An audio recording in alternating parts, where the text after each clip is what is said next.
Yesu Kristo nashimwe bene data bavandimwe, amahoro y'Imana nabane namwe. Uyu munsi wa none nejejwe no kubabwira ngo Imana ibahe umugisha, ikomeze intambwe z'ibirenge byanyu. Abari ahatandukanye ku isi yose, abari mu bihugu bitandukanye, kandi mbabwira ngo Imana irabakunda, ishaka kubana namwe iminsi yose. Uyu munsi wa none rero nahisemo ko dusengana isengesho, tugasaba Imana imbaraga, tugasaba kurindwa nayo, tugasaba ubushake bwayo bukaza kuri twebwe, Imana ikatugirira neza. Uyu munsi rero bene data bavandimwe, nababwira ngo ibyo dufite byose cyangwa se ibyo twahawe byose by'Imana yaduhaye, ntabwo bibasha kuturengera iyo dufite ibyaha, cyangwa se ntabwo bibasha kuturengera ku munsi wacu mubi, ku munsi wacu w'amakuba. Uyu munsi rero nababwira ngo ikintu dukwiriye kumenya, ikintu dukwiriye gutekerezaho, nuko Imana yacu ari nyarukundo, nuko Imana yacu idukunda kandi yifuza kubana natwe iminsi yose. Uyu munsi ni ukuvuga ngo bene data, nk'uko umuririmbyi wa 97 mu ndirimbo zo gushimisha Imana atubwira ngo ifeza n'izahabu ntabwo bibasha gukiza umutima ubabajwe n'ibyaha. Uyu munsi bene data, reka mbabwire, ni ukuri ifeza cyangwa se izahabu, mu yandi magambo ubutunzi bukomeye cyangwa se ubutunzi bw'indengakamere, ntabwo bubasha kudukiza ku munsi w'amakuba, ku munsi w'ibyago.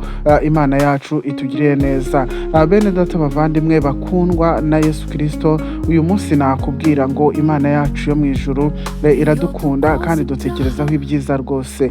Muvandimwe rero, nakubwira ngo ifeza n'izahabu ntabwo bibasha kudukiza ku munsi wacu w'amakuba, ku munsi mubi. Imana itugiriye neza. Ngo nyamara amaraso ya Yesu mukiza ngo yashoboye kunkura mu byaha byose. Imana yo mu ijuru tugire neza. Uyu munsi rwose twacunguwe n'amaraso meza y'igiciro ya Yesu Kristo. Nyamara ibyaha byo ntago bijya bibasha gushira iyo tutizeye Imana yacu. Twaracunguwe rero, twarakijijwe. Ifeza n'izahabu ntabwo ngo bibasha kudukiza ku munsi mubi. Imana rero itugiriye neza. Imana itwambike imbaraga, Imana idufashe, kandi Imana ikomeze kubana natwe. Ndanezerewe cyane bene data kuba Imana yaradukijije ibyaha, kuba twarakijijwe, kuba uyu munsi wa none turi mu mahoro, kuba ibyaha byacu rwose byarabashije kuvaho. Imana itugire neza. Rero mwene data muvandimwe, nta kintu na kimwe cyabasha kugukiza, nta kintu na kimwe cyabasha kukumara agahinda cyangwa se intimba cyangwa se ibyaha uretse amaraso ya Yesu Kristo.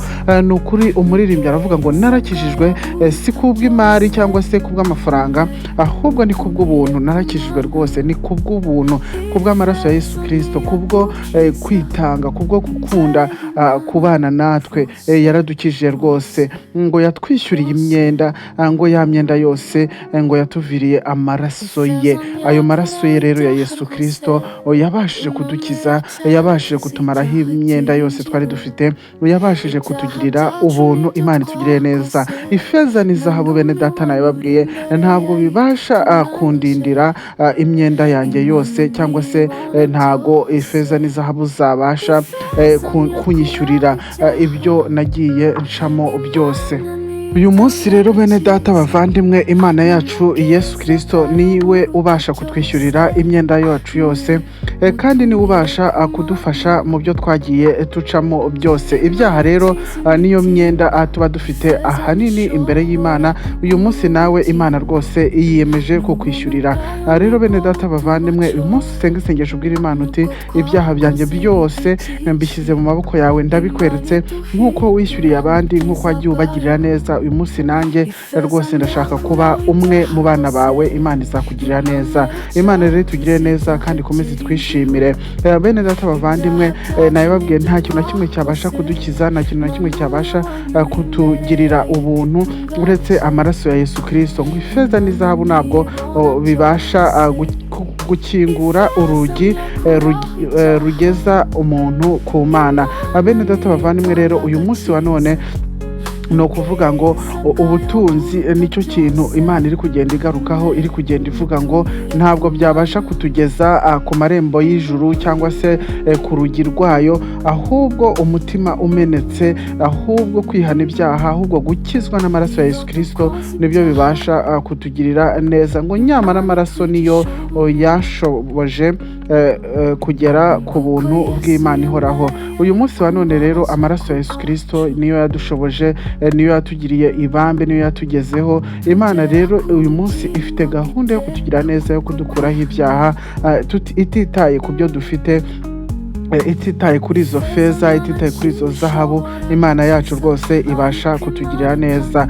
Ni ukuvuga ngo rero uyu munsi bene data bavandimwe, ifeza n'izahabu ibyo zitabasha gukora cyangwa se ibyo zitabasha kutugezaho imbere y'Imana, ntabwo rero dukwiriye kubyiringira, dukwiriye kubiha agaciro, ahubwo dukwiriye guha agaciro Imana yacu. Uyu munsi ubwira Imana uti Imana, umunsi nanjye nyezaho ibicumuro n'ibyaha, ubundi ibyo mfite byose niwe wabimpaye, rero by'integeka. Bene data bavandimwe, witegekwa n'amafaranga, witegekwa n'akazi, witegekwa n'ubutunzi ufite runaka, ahubwo tegekwa n'ijambo ry'Imana, kuko niryo rizagukura mu byaha. Imana rero tugirire neza, kuko tuzagera imbere y'Imana kandi rwose izadukuraho ibyaha nitwemera tukayikorera. Ibindi byose twishingikirijeho ntabwo byabasha kudukiza kereka amaraso ya Yesu Kristo. Nitwemera tugaca bugufi, Imana rwose yacu izatugirira neza. Bene data bavandimwe rero, bakozi b'Imana, mwebwe tubana hano kuri uyu murongo, nababwira ngo Imana yo mu ijuru idufiteho umugambi, kandi Imana ifite kutugirira neza, ifite kuturengera. Wowe rero nakubwira ngo ubabajwe n'ibyaha cyangwa se urembejwe n'ibyaha, nakubwira ngo uyu munsi hari amaraso ya Yesu Kristo yiteguye kubigukuraho, kubera ko ni ukuri ushobora kugira ubwo butunzi, ushobora kugira ibitandukanye byinshi, ariko n'ubundi agahinda k'ibyaha kakakugumaho, ugasanga nyine ingaruka z'ibyaha abantu bagenda babamo buri munsi ntabwo ziri kugenda zibavaho. Rero uyu munsi mwene data muvandimwe, uyu munsi nakubwira ngo ihane, uhindukirire Imana, ubwire Imana uti Mana, uyu munsi nanjye ngirira neza, uyu munsi ndengera, uyu munsi mpa ku buntu bwawe, uyu munsi mpa ku mbaraga zawe. Imana nayo ni ukuri izakugirira ibambe kandi izakugirira ubuntu. Muvandimwe mwene data rero, nifuza kukubwira ngo Imana iragukunda, igufiteho umugambi mwiza, kandi yiteguye kubana nawe. Niwemera ukava mu byaha, niwemera ugahindukira, Imana izakugirira neza. Rero icyo nari ngambiriye kubabwira ni uko ubutunzi dufite, ifeza n'izahabu cyangwa se amafaranga n'ibindi byose Imana yagiye iduha, cyangwa n'ibindi byose byo mu isi dufite, ntabwo byabasha kudukuraho ibyaha. Uyu munsi amaraso ya Yesu Kristo niyo yonyine ashobora kutwezaho ibyaha, akatugeza ku marembo y'ijuru, cyangwa akatugeza ku Mana amahoro. Imana yo mu ijuru tugire neza.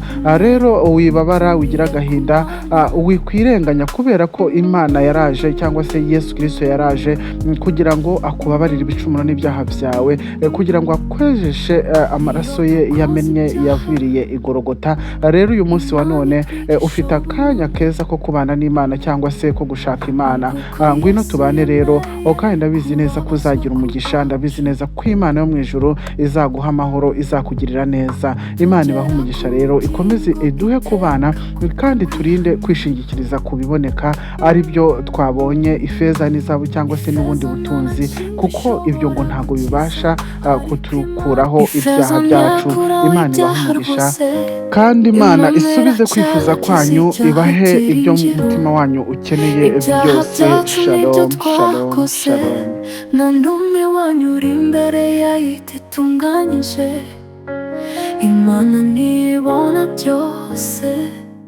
Ifeza ntiyakuraho ibyaha, Imana nitanga agakiza, ni mu bwiza bwayo buruta byose. Mwe mutumire ku Mana, Imana ikiza imitima. Ifeza ntishobora kugura ubugingo, n'ubuntu bwayo nibwo butubocora.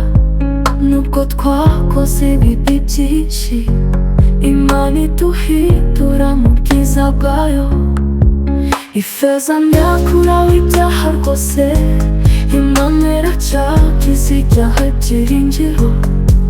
Ibyaha byacu nibyo twakoze, nta n'umwe wanyu uri imbere y'ayiti itunganyije. Imana nibona byose.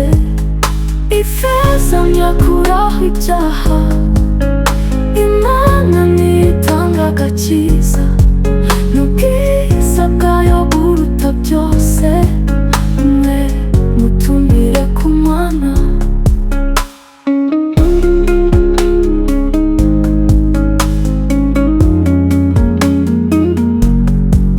Iyo dukoze ibyaha, Imana itwigisha ubumuntu,